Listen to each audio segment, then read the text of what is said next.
Scooter തട്ടിപ്പ് കേസിലെ പ്രതി അനന്തു കൃഷ്ണന് ഉന്നത രാഷ്ട്രീയ ബന്ധമുണ്ടെന്ന് വ്യക്തമാക്കിയിരിക്കുകയാണ് പോലീസ്. കൂട്ടുപ്രതികൾ ഉന്നത ബന്ധമുള്ള രാഷ്ട്രീയ നേതാക്കളാണ്. കസ്റ്റഡി അപേക്ഷയിലാണ് ഈ വിവരങ്ങളൊക്കെയും പോലീസ് വിശദീകരിച്ചിരിക്കുന്നത്. പ്രതി ബന്ധുക്കളുടെ പേരിൽ പണം കൈമാറിയെന്നും കേരളത്തിനു പുറത്ത് ബിനാമി പേരിൽ അനന്തു കൃഷ്ണന് സ്വത്തുക്കൾ ഉണ്ടെന്നുമൊക്കെയാണ് നിലവിലുള്ള വിവരങ്ങൾ.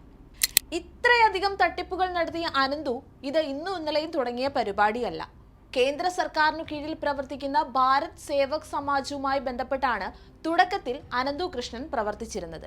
പിന്നീട് ഡോക്ടർ കലാം യൂത്ത് ഫൗണ്ടേഷൻ എന്ന സന്നദ്ധ സംഘടന ആരംഭിച്ചു.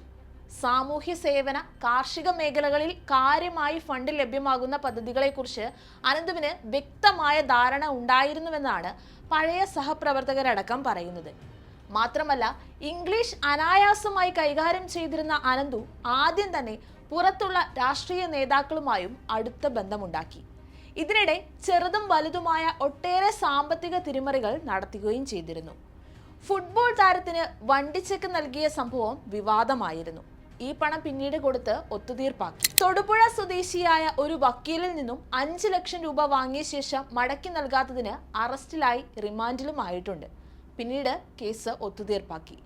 തുടക്കങ്ങൾ ഇവിടെ നിന്നൊന്നുമല്ല. 10ാം ക്ലാസ്സിൽ പഠിക്കുന്നതിനിടെ കൂൺ കൃഷിയെക്കുറിച്ച് ക്ലാസ് എടുത്താണ് അനന്തു കൃഷ്ണൻ പൊതുരംഗത്തേക്ക് എത്തുന്നത്. കോട്ടയത്ത് നിന്നുള്ള മുൻ വനിതാ കമ്മീഷൻ അംഗത്തെ കൂൺ കൃഷി പഠിപ്പിച്ചും സഹായിച്ചും ബന്ധം സ്ഥാപിച്ചു. അവർ വനിതാ കമ്മീഷൻ അംഗമായപ്പോൾ അനന്തു അവിടെ സ്റ്റാഫായി. പിന്നീട് BJP പ്രവർത്തകർക്കൊപ്പം ഇറങ്ങി. BJP സംസ്ഥാന കമ്മിറ്റി അംഗമായിരുന്ന ഗീതാ കുമാരിയിൽ നിന്ന് 25 ലക്ഷം രൂപ വാങ്ങിയ കേസിൽ പ്രതിയാണ്.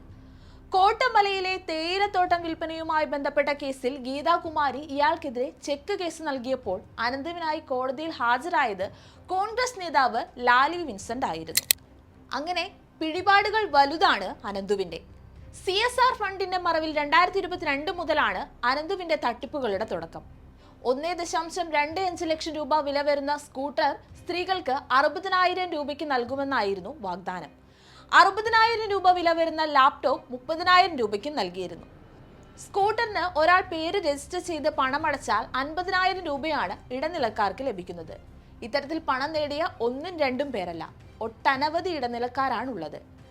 ആദ്യം പണം അടയ്ക്കുന്നവർക്ക് പിന്നീടുള്ളവരുടെ പണം ഉപയോഗിച്ച് വാഹനങ്ങൾ വാങ്ങി നൽകുകയായിരുന്നു.